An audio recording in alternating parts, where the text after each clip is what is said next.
song. Okay, so this is for refer for all the cholim of Klal Yisrael and for protection of the soldiers and the hostages, that they both return home safely. All of Amen. them, the soldiers and the hostages. Okay, so Parashat Yitro was a very interesting parasha, and Yitro investigated all religions and came and saw Judaism as the truth out of all of them. And his daughter married Moshe. And Moshe was adjudicating in all legal cases, and he had a heavy workload. And Yitro saw this, and he told Moshe to delegate and only deal with the major cases or issues that needed judgments from uh, like not legal, from like the elders. So he appointed judges, Yeah. different judges to deal with different matters, and he only dealt with major matters. So this, you could say, is the first case of delegation in the world, where he delegated um, his responsibilities to capable people to delegate to judge cases of the Jewish people, because it was just impossible for him to have it all on his head. And this is what Yitro saw, the greatness of Yitro, recognized and convinced Moshe to do this. And at the end of the day, he saw the miracles that had been performed by the Jewish people. That also convinced him to become Jewish, join the Jewish nation and convert. And they referred to, Gavin, you'll find this interesting. The word priest is actually in Hebrew is kohen.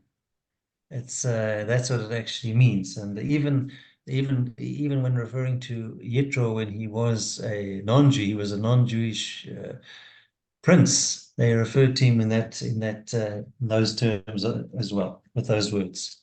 Nice. Okay. Well, Damon often refers to me as the high priest. I've never really understood why. Anyway, carry on. Yeah, I know. A certain friend of mine was called that. He says, particularly at 10, 11 o'clock at night, he says, I'm definitely the high priest. All right. Yeah. It's just that a friend of mine also was, you know what I mean? Yeah. During the day, I'm a low priest, but at night, Yeah. after about 10, high priest. All right. Okay, so we're on the 116th daf, and Rav acquired of Rebbe. If he abandoned his donkey and went to rescue the other person's more expensive donkey, but he didn't manage to rescue it, what's the law?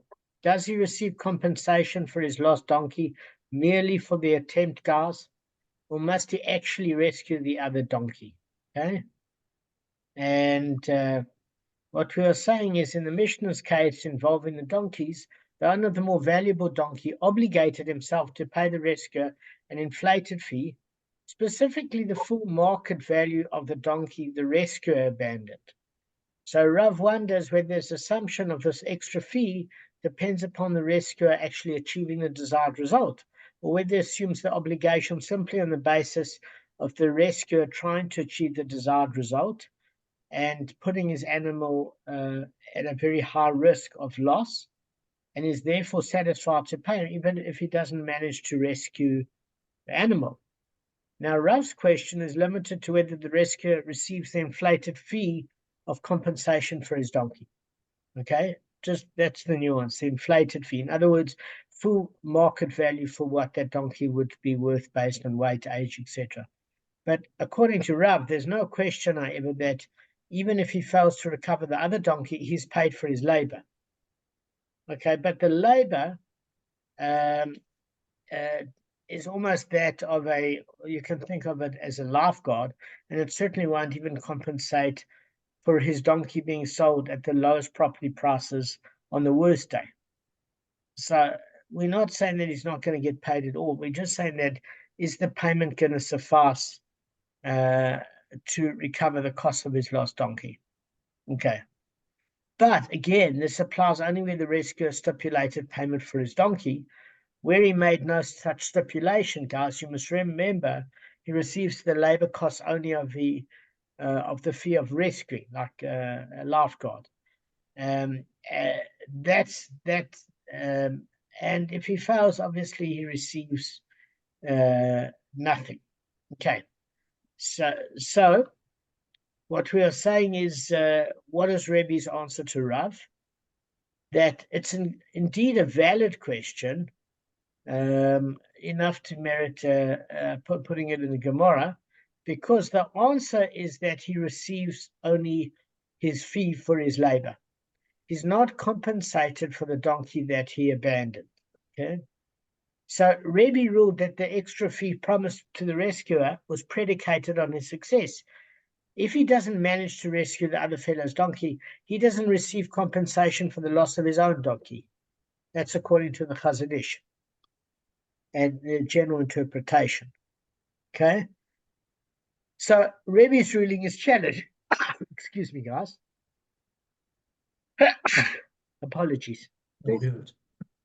So Rav didn't agree with Rebbe's ruling. He asked him the question and he said, look, on the following basis, we've got a problem because there's a brisa that states concerning one who hires a worker to bring cabbage and prunes to a sick person.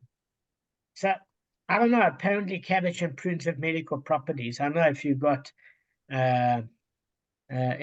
constipation, prunes work real good. Cabbage for the after effect and the smell, but certainly the prunes for the laxative effect. So there are opinions that's known as orage or mountain spinach, and they're pot herbs for different types of illnesses. But in the Gemara, that's the general interpretation. And basically, the worker went at the command of his boss, but found that the sick person had died, or subsequently recovered on his own and became healthy and no longer needed this particular sort of food or medication. So what's the law? Is the employer having to pay this worker his full-fledged agreed-upon rate? Now, when we say a full-fledged worker, we don't mean a permanent staff member. We're saying you're paying almost a courier guy, let's put it like that. But there was a certain agreement of a fee. So we see that although the attempt to rescue a sick person came to naught, the messenger still receives his full fee for the attempt.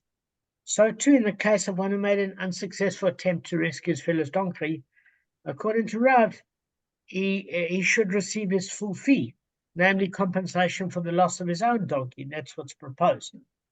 Okay. Now the question is actually difficult to understand, because I'll tell you guys now. Give me a second. I think it's looking mowing. Okay, enjoy. Okay. So guys, why is the question difficult to understand? Because Rebbe agrees that even if the rescue fails, the rescuer is paid for his labor. He simply denies the rescuer the inflated fee of the compensation for the loss of his donkey. So according to this brisa, it doesn't represent any challenge to Rebbe, because Rebbe agrees that if there's urgency of a sick person's plight, the messenger is too promised a labor fee for going to deliver medication with the same words in Hebrew. It means it's full fee. So those Mishnah didn't achieve the desired result, same as the person rescuing the donkey, which is the healing of the sick person, because they either died or healed on their own, he still receives the inflated fee. And the question is, in our brisa, what does that have to do with compensation for the loss of the donkey? It doesn't seem contradictory to the case. So we see that although his attempt to rescue the sick person came to nothing, the messenger receives his full fee for the attempt. And so too it's proposing in the case of one who made an unsuccessful attempt to rescue his fellow's donkey, he should receive the fee not only for his labor, but actually just for the compensation and the loss of his own donkey. In other words, he's not going to receive both. But as long as he doesn't end up losing money, it's good. So Rebbe deflected the challenge and he said, listen, you can't really compare these cases, because there you've got an agent that fulfilled his mission of bringing the food. His only job as a courier was to deliver the food. The agent didn't fulfill his mission he's not a doctor. He wasn't meant to cure the person. it's not as if that attempt failed. And by the way, guys, if people die, they still have to pay the doctor's bill, their next of kin, just so you know. But as far as this delivery service is concerned, he brought the food. It wasn't his job to heal the patient, or if the patient was already healed, to ensure that the mission was a success, that the food brought about the healing. His job was to fulfill it, and therefore he was paid. But here, it's different in the case of the donkey. Why, Gavin?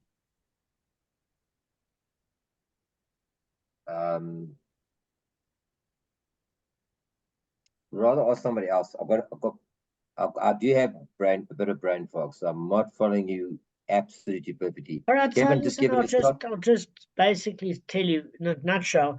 In the Bryce's case, the fellow was hired simply to bring the food, guys, which he did. He wasn't hired to heal the patient with the food. Therefore, he didn't save the patient when the patient died or came right. He's entitled to his courier fee. In Rav's case, the fellow was hired to rescue the donkey. The whole agreement was, I'm prepared to sacrifice my less expensive donkey in order to rescue yours. Since the action did not achieve the desired result, he's not entitled to his fee according to Rebbe. They're not even analogous. So Can you just repeat the doctor part? Sorry, I've got the donkey part. Just repeat. Sorry, I am battling a little bit to concentrate. Just the doctor part. What did he do? He gave instead of giving he gave medicine as food. Is that what he did? No. In those days, guys, they didn't exactly have Schedule 5 medication from pharmaceutical billion-dollar drug companies. You were stuck with two things, food and herbs. And they realized that certain herbs had healing properties, as did food, and they were used for different ailments. And I'm assuming here, if we're talking about prunes and cabbage, the guy had constipation second to none. When they say the guy probably died from it, I don't know if it was that bad. Yeah, and cabbage is supposedly good for ulcers. They say that. I tried it. It could be that. It could be from ulcers. So two things happened. Either patient died or he healed without the use of the food. Either way, he didn't get benefit from the food. So he's saying since he didn't get benefit, it's analogous to somebody that tried to rescue somebody's donkey but didn't fulfill that. And then surely if this person got paid, so to the rescuer of the more expensive donkey should be paid because he sacrificed his cheaper donkey. And we are saying the cases, according to Rebbe, are not analogous. Because they're not, I agree. Yeah. In the case of the deliverer of the food, he was a courier. He wasn't a doctor. He doesn't have to heal. If he got the point to the desired address in time, he is to be paid. Whereas the whole reason you prepare to pay for the less expensive donkeys is if he successfully rescues your donkey. The question is, according to many opinions, if he let go of his donkey on the basis that it would be recompensated and would obviously attempt to rescue yours, not a half-hearted effort, but did his best and didn't, some opinions would say he would be entitled to that compensation, but not many. Firstly, he's not even entitled to that when he rescues your donkey if he never stipulated. So if he doesn't rescue your donkey, he's not going to get it. But at least the agency for his labor he'll get. Now, the Gemara cited a discussion about this caravan, about sharing expenses, the division of expenses. So why did we mention that? If you remember that in the previous Gemara, we talked about this case of Rav Safra. And Rav Safra actually was one of a host of rabbis that had a lion that would protect the caravan against wild animals and other bandits. But the reality is they had to feed this lion. So each one would take a turn once an evening to give his particular donkey to the lion to be well fed. So he never turned on the inhabitants of the caravan either. So that's how we're talking about sharing costs in feeding a lion. So we say, listen, while we're talking about caravans and sharing costs, we are now talking about a case where the rabbis taught in a brisa, listen, there's a caravan. It's traveling in the wilderness. There's a troop of bandits, and they came against it to plunder it. But instead of marauding it and stealing all the contents of the caravan, they were basically persuaded to accept a ransom instead. For whatever reason, they might have been in a hurry. They might have thought 10,000 rand is better than schlepping all the contents of a caravan worth 100,000. They might have been time pressed. So who accepts the costing as far as that's concerned? So there's two ways to calculate it. The Gemara says that they calculate the members' contribution to the ransom payment by the amount of money they're carrying. They don't calculate it by the amount of people in the caravan. Why do you think, guys? Well, they might not have enough money for the amount of people in the caravan. No, because what's happened is the amount that was stolen from them, maybe one person had, or two people had, but why should everybody else get a free lunch if maybe the person turned around and said, listen, there are women and children here, I don't want you to distress them, here's 10,000 rand. How's it paid? So how it's paid is according to Kevin, what the members' contributions are, according to the money they carry, not by the amount of people. Let me just tell you why. The threat basically is your money. Okay, if you don't have money, there's nothing for them to take. They can only take maybe food and blankets, etc. So what should happen is everybody should share the risk of what was stolen. So in other words, they had 100,000 rand, Kevin's worth of cash. Now what happened was they ended up taking from this one guy 10,000 rands worth of cash in order to placate him, the bandit. So what happens is all of the people save 90,000 rand. So what's going to have to happen is they're going to have to pay back the amount of ransom. And how do they pay it back? They pay it back not by the number of people, because maybe the woman and the children didn't have money, only a few people did. But whatever the amount that was stolen, the amount of money that's in existence is used to pay, because that's the amount that was at risk. So each member has to pay. I didn't hear you correctly. Now I heard you. Thank you. That's correct. Thank you. Yeah. I misheard you the first time. I got it clear now. Thank you. Yeah. So what it means is that they calculate the members' contributions to the ransom payment by the amount of money they're carrying. They don't calculate it by the amount of the people in the caravan. Why? Since the threat was to their money, Gavin, exactly as you understood, each person pays according to the amount he carries. Now, what we are saying here is, say there are 10 people in the caravan and the ransom is 1,000 coins. They don't each pay 100 coins. Rather, guys, what we do is total the money they carry and determine the percentage of the total possessed by each person. So each person then pays a portion of the ransom corresponding to the percentage of the total. So the payment is thus calculated according to the benefit each one receives. Since the threat posed by the raiding party is not a threat to anybody's life, just to money, each member of the caravan pays according to the amount of money he carries or is saved. Can I ask you one thing? Wouldn't a caravan have I would have thought they wouldn't have their own independent money. I thought they'd have like a board of trustees type of thing, and they carry the money, like 10 Oaks, they carry the money for everybody and they control it. So that's how I thought it would probably work in a caravan, but I'm just saying. So let's just take your particular option, is that maybe the 10 Oaks went to the front and said, listen, they're women and children. This is what we're prepared to give you. But they're keeping the money in trust from all the other members. So correct. One person's contribution might be 20% to the overall pool. The other one might be 5%. And what happened is whatever that ransom is, each one pays his particular percentage to contribute to what he wouldn't have lost. So in other words, you can think of it like the shares. Instead of the shares being worth 1 million rand, if they were worth 10,000 rand of that being stolen, whatever their share percentage is in that 1 million rand total for the trust, each one pays those shares in contribution to the bribe money to get them to leave.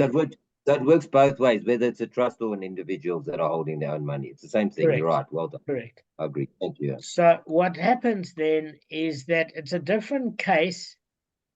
It's a different case if you hire a tour guide and you're in a caravan, okay? And you want them to show you the way in the wilderness. The Gemara says, why? Because if you don't have an expert and he's putting you through the Kruger Park and each of you have got a caravan, you're subject to predators, bandits, wild beasts, the elements, etc. And in that case, one can lose their life and their money, according to the Rosh. So the minute that there's danger to life, and you might say, well, there's danger to life with bandits. They could have lost their life, so they should distribute it amongst the members of the bandits. We're saying that a person can be reasoned with, but if you don't end up having a tour guide, everybody could die of thirst or starvation. And it's not a possible risk if bandits are not always there to kill. It's not South Africa. They might just be there to rob and rape. Whereas exposure to the elements, starvation, malnutrition, dying of thirst, wild beasts, etc., is a risk to lives and money. And the minute it's a risk to lives and money, the contribution is not based on the financial percentage that each member contributes to the guard's fee. So in other words, it's not a couple of wealthy people in the community getting the tour guide. It means every person has to contribute an equal amount because all their lives are benefiting and not just their money. Whereas the ones that have been rescued by the bribe with the bandits, their money was only protected because that was at risk of being stolen, not their lives. Okay. So you have to distinguish between the case. Now, the Gemara also says there is a practice, there's a practice of donkey carriers and drivers and community practices, meaning that, like, if you take donkey drivers, for example, basically, they're the mainstay of most caravans, apparently, in those days. And customarily, they calculate their contributions to the guard's fee entirely according to the money the members of the caravan are carrying, or entirely according to the amount of people in the caravan. So you've got to kind of choose according to Rashi, the prevailing custom. Now, if you've got a separate custom, sometimes you have to do both. So in other words, you might have a custom where the guard is saving you from bandits, where you could be losing money, and saving your life from being risk exposure to the elements. So what you would do is you take the fee for the guard, say the guard was 10,000 Rand, you take the 5,000 Rand, and each member that has money would pay his percentage in terms of what he contributed to the trust towards the traveler guard's money regarding the half the amount. And the rest of the amount, 50%, would be paid by each member of the caravan because he's saving their life as well. So you can either work it one of three ways. A 50-50 split, where half the money is paid to the tour guide from the members' financial percentages in terms of the trust, and the other half by all the members that live in the caravan troop, and it's 50-50. Okay.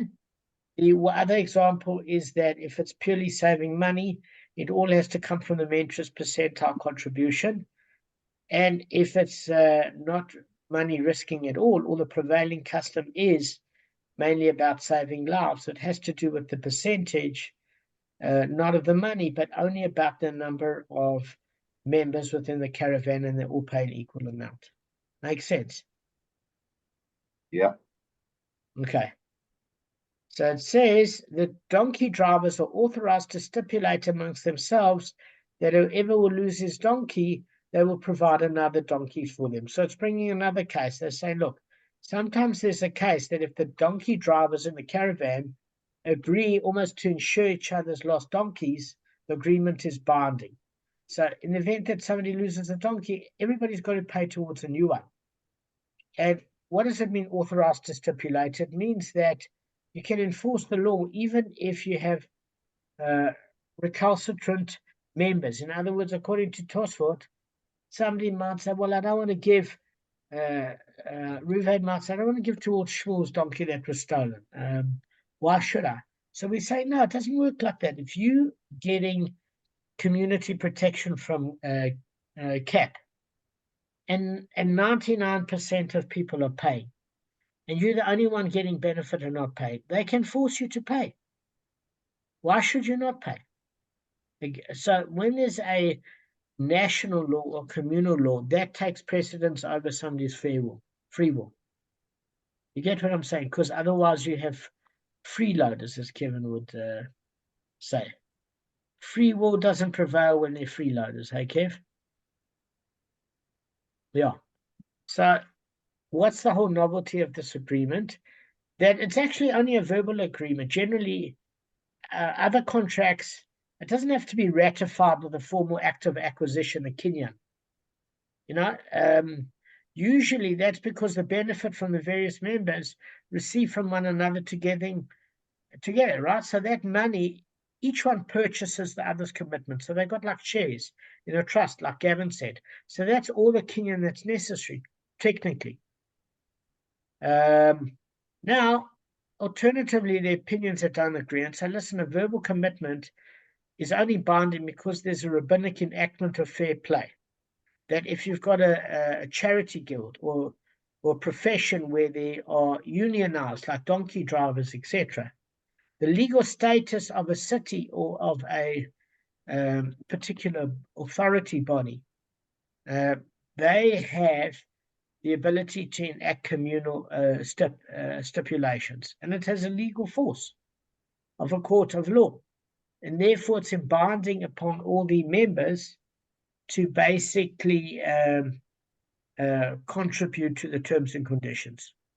And we said what we can think of it like as the UIF is that every company by law has to make sure their staff pay the unemployment insurance fund, so that if the employee gets retrenched or fired, that employee can claim. It's not even negotiable. Okay. The truth of it is the fund has no money in. So today, like ESCOM and medical and education, we pay the government and we don't get anything back, but it's by law you have to. All right. So, guys, I've got a bit of a headache. I know I've got 8 minutes. I hope you don't mind if I end early. Who's objecting? Kevin? Yeah. No one. No one's objecting. Well, in favor, there we go. Every